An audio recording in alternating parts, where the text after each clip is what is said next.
this thing for me, and we'll play a game, a ever popular game of Is That McNuts? Monica, if I were to say that the winner of the Western Conference Final between OKC and San Antonio was going to win the championship, is that McNuts? Greeny, did you watch the game last night? It is not McNuts, but here's what I will say that could be a very real thing, is that those two teams go to a battle, Game 7 battle that wears both of them out and sets up the Eastern Conference winner to have an opportunity to beat a depleted team. I will agree. I will say, let's see the Knicks play this series. Yeah. Let's see them keep looking this good and then tell me they have no chance against anybody. Finally, Monica, if I were to say Victor Wembanyama is already the best player in the NBA, is that McNuts? I take back all the things I ever said about experience because I don't think this is McNuts at all, Greeny. The way that he's able to impact the game on both sides of the floor in places that he's actually not even standing, the way that he's growing, his competitive poise, he has not wasted a single experience this season and has gotten better every time he stepped out on the floor. So it's an interesting one, and we don't do this often, but every now and again I'll put together like a round table of people from a variety of different sports to talk about something that we've seen and try and put it in context. And I feel like this is that kind of moment. Victor Wembanyama had a night last night that felt like we may someday look back on it and say that's when everything changed. You know, Michael Jordan makes that shot against Cleveland in Game 5 in 1989. We just had the anniversary of it recently, Wendy, and we were talking about it. You could almost break everything up into everything that came before that and everything that came since. I know that this might sound like hyperbole, but last night had a little bit of that kind of feel with Wembanyama. I have so much respect for the Oklahoma City Thunder organization. If you know about how they do things behind the scenes and how they are so researched and how I've seen them go through their own heartbreak and rebuild the team, and they have put together this team meticulously and beautifully. And as I'm watching this, I'm like, what if they're checkmated, though? What if they're checkmated by the 7'5" guy? Because honestly, I think of it like this. I'll keep saying it. You don't just have to beat them. You got to beat them 4-7. 4-7. That mountain is looking like it's really hard to climb. Yeah, and now it becomes 4 out of 6. And the question is he the best show in sports? So you're obviously glued to, on ESPN last night, Game 7, which was an incredible overtime thriller in Buffalo, and the Sabres have their hearts broken. But your appreciation level, you and I were talking about it earlier in the break, for what Wembanyama did. When I came home and got home from the studio last night, I watched Wemby. I watched the alien that is Wemby. Yeah. And really, to me, that kind of rivals what we saw to the amazing men and women that we saw in NASA in the space flight the other day. Wow. They might That's want quite to put the comparison. They might want to put a NASA logo on Wemby's shoes. Get him some NASA gear because he's that freaky. They may have seen him up there, but we haven't seen him. I thought you were going to say Brett Hull.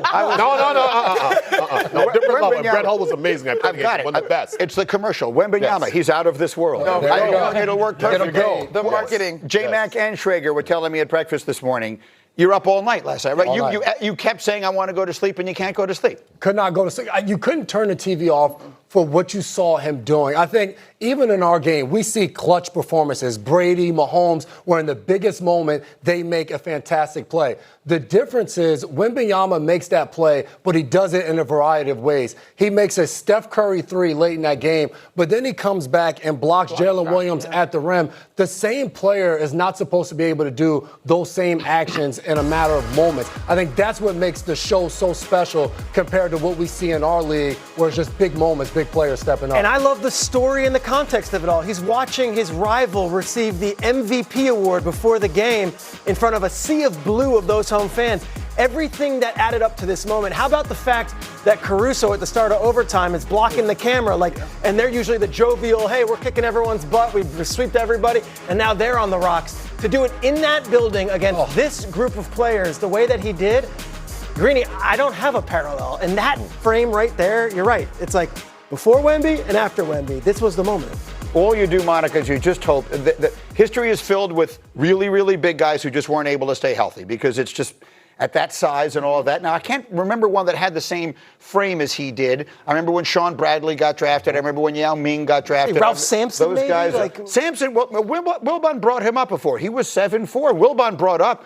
He came up in an era when the coach was like, get your butt under the basket. That's where you belong. Don't go out there. Ralph Sampson may have just been born 40 years too early. Wembanyama is not like anything we've ever seen. Wendy, I know you can speak to this a little bit more, but just from following your reporting, even leading into his draft year, right? There's been so much care to be taken that he is mindful of his body. I mean, we talked about the Monk experience this summer. Even just in the arc of this postseason, y'all, to me, the experience of being ejected versus Minnesota, like that was a recentering opportunity in terms of understanding that the physicality is going to continue to come, but I am too important to be off of the floor from this group. The background for Wembanyama is he obviously knew he was extremely tall. He was taking care of his body for years. His agent shares the same agent with Rudy Gobert, who, knock on wood, 7'3", has never been seriously injured. And so they've trained the same way. And as he was told throughout his teenage years, gain weight, gain weight, gain weight, young stick figure, he was like, no, I'm not going to do that. I'm going to go very slowly and be very mindful of that. And you should see, I mean, it's now out there, it's viral what he does, but the way he takes care of his feet and his toes. He works every day to work on his feet and his toes and strengthening those ligaments. You never know. Sometimes you get a bad break or whatever, but just know that Victor Wembanyama decided when he was like 10 or 11 years old, he wanted to be the best basketball player of all time. And he's woken up every single day thinking about that. And he was gifted with an incredible body, but he's also got an incredible will. And that's what's coming together now. You know what makes me think of is that every now and again, a great one comes along of whom everything is expected and they outdo it. Hembo and I did a book in which we pointed out Wayne Gretzky, when he was, I want to say he was 12 years old. There were headlines in the papers already locally comparing him to the greatest, literally the greatest players, Gordie Howe, and the greatest players of all time. LeBron James, when he came into the league, had as much fanfare as any player coming in directly out of high school. Both of those somehow managed to exceed impossible expectations. This kid seems to be doing that right now. He seems to be doing that. And when you think of the great players that came before him, that's what makes it crazy. You have the Admiral. Of course, you had Tim Duncan. And he's doing this? This is wild. And what does he have in common with both of those guys? The organization that he lands in. And so I think skill, focus, all of those things, but you got to give the Spurs a tip of the cap as well. And he's not Mr. Nice Guy, which everyone just assumes is it. He's got a fire to him. That's right. Look, as I said yesterday, if you think the French are all so friendly, you've never asked for directions on the Champs-Elysees. It's not always quite that easy. That is a flex. Coming up on First Take, do the Spurs need... Spurs got numbers. Holmgren now behind the plate. 5-on-4. Wemby's going to pull a deep three. Oh my goodness. A logo shot. Victor Wembanyama. Are you kidding me? I think Reggie speaks for us all there. What an incredible performance. That shot from 27 feet would tie the game in the first overtime. The Spurs would win in the second overtime. By now, we've told you that Wembanyama had 41 points and 24 rebounds.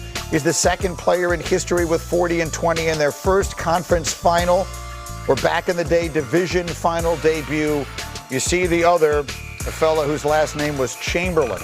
We'll have much more on that game as we go. But right now, Monica, let's head east and let's hit the mark, which is brought to you by DraftKings Sportsbook. What is your favorite Jalen Brunson prop bet tonight? All right, I got 28 points on this one. I think Jalen Brunson has done a really good job in this postseason of starting series, setting the tempo, making sure his team is ready to rock and roll. I think he gets off to a strong start in the first half of this ball game and finishes with plus 28. I'm going to play some sound for you in a minute that will back up what you're saying. Let's go. Meantime, what do you like for James Harden tonight? Yeah, I'm going to go 7 assists here. I don't love the way that Harden's been shooting the basketball, but I really like the way the supporting cast has been shooting the basketball for the Cleveland Cavaliers. The Knicks obviously are going to look to make him as uncomfortable as possible, so I think there's going to be opportunity to find some soft spots and get his other guys involved. And then how about Karl Anthony Towns? So we keep talking about what this is going to look like, Towns versus Mobley or Allen, whichever the combo it may be. I think one of the advantages is that Karl Anthony Towns can bring either of those guys out of the paint and do what you're seeing there. So I got 2 or more threes. Well, more than 2. Yes, 2 or more threes is exactly right. So to recap, those are the picks and they're a parlay. Jalen Brunson, the over on points. James Harden, the over on assists. Cat, the over on threes. Those picks are a parlay at DraftKings Sportsbook at plus 675. Now, you mentioned Brunson having a good night. Talk to me. Jeff Teague definitely agrees with you. He thinks Brunson is in line for a huge series. Listen. They don't got nobody that can guard Jalen Brunson. Yeah. This over with. And I want James Harden to get to the finals. Definitely. But can't nobody on that team guard Jalen Brunson. They don't have nobody.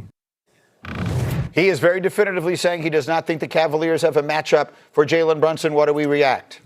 He might end up being right because the Cavs are not a strong defensive team, but they do have a guy that they used on him in the regular season that was very effective, and that's 6'10" Dean Wade, who I expect to be back in the starting lineup tonight after he did not start Game 7. When Wade was a primary defender, Monica, Jalen was 1 of 16. Now, I'm really cautious about going overreaction on a 3-game regular season situation where there's back-to-backs and whatnot. But this is who the Cavs will rely on to be the primary defender, and with Max Strus off the bench. Well, look, if you've got a guy who's got that kind of length and can move his feet, then that's exactly what you need against a guy like Brunson. I will even add, even though I'm with you, the regular season, be very careful, especially the third game between these two teams, because it was an absolute dud. It was terrible. They also have Dennis Schroeder, who has and sees himself as a guy that can be very bothersome to Jalen Brunson. Now, I also believe, though, having watched him literally in game ones in both of these series so far, he has come out with another level of focus. I don't know. I think the Cavs are in a position to make it more challenging. I agree that stop is probably not the right word. So 2 years ago in the playoffs, I did sort of a rant that people in New York seemed to really like. Yeah. When I talked about how Brunson, any criticism of Brunson was ridiculous because he was carrying this team basically by himself. And if you looked at the roster, man for man, and the output that they were getting, the production they were getting from other places, that it was ridiculous to point any finger of blame at him, even if he played a bad game. This team is different. This has changed dramatically in 2 years. The trade of Julius Randle for Karl Anthony Towns, how does that look right about now after the series that Randle just had? Towns, sometimes you have to listen to people when they talk to you. Like, it's a good lesson for me, even after 30 years doing this, because Towns kept saying, I don't need more shots, I just want the ball. And I'm thinking, that's another way of saying I want more shots. He was actually telling you the truth. Right. He wanted to be more involved in the offense. He has been. Anunoby has emerged as a legitimate star, assuming he is healthy. So while Brunson is still the best player on the team, they have so many other places they can go. To me, that's the difference in these Knicks. And I would say, Greeny, this offense has got more guys moving. Things are coming more fluid. Mikal Bridges, OG Anunoby unlock Karl Anthony Towns as a facilitator. But as we see in the postseason, if things get bogged down and you have to go to ISO, which Jalen Brunson has excelled in the last few seasons as a New York Knick, you have a guy that you are confident in those moments. Now, the current offense that they're running has been much more effective for the unit, and I think it's going to present more challenges for Cleveland to defend them. But if it does get slow, you got a guy you can trust. I will say this. If there's one thing that concerns me, again, I was born and raised here. I feel like there's, for the franchise that fans are always afraid something bad is going to happen, it's gone 180 degrees. Everyone I'm talking to already has the Knicks in the finals. So, I mean, I think a lot of Knicks fans think this is a one-sided series. They got the matchup that they wanted. They got the home court that they wanted. They didn't have to play Boston. They didn't have to play Detroit. How do you see the series from a big picture as we get set for it to start? The Cavs have a player in Donovan Mitchell who can take a game. You know, he had a 39-point half in the last round. I wouldn't say he's playing his best basketball, but they have a guy who can come in and has come into Madison Square Garden in the past and taken a game from them. That's a big key. The second thing is the Cavs do have a very malleable defense. They can switch and stuff like that. They do have good big man defenders. Jared Allen has come off a couple of very important games in his playoff career. The Cavs are more dynamic than the Sixers were. This is a different challenge. The Cavs are maddeningly inconsistent in everything that they do, and that has driven their fans crazy. They are not a team that is a 4-seed talent-wise. They are a team defensively and consistency-wise who are a 4-seed. Quickly, and I want to get back to the Spurs, and I got the football guys sitting for a minute, but as you're getting set to do the game tonight on radio, what are you watching for early? In the first quarter, what are you watching that will give you a sense of how you think this is going to go? Turnovers. I think the Cavs have averaged 13 turnovers over the course of the season. They're up to 16 in the postseason. The Knicks have done an outstanding job of making teams pay for turning the basketball over. And so if the Cavs can avoid that, I'm with you. The Donovan Mitchell, James Harden one-on-one matchup could get really tricky. So I think turnovers in the flow of the game, the speed of this one I'm curious about. All right, so it starts tonight again. We'll have it for you on ESPN. We'll get back.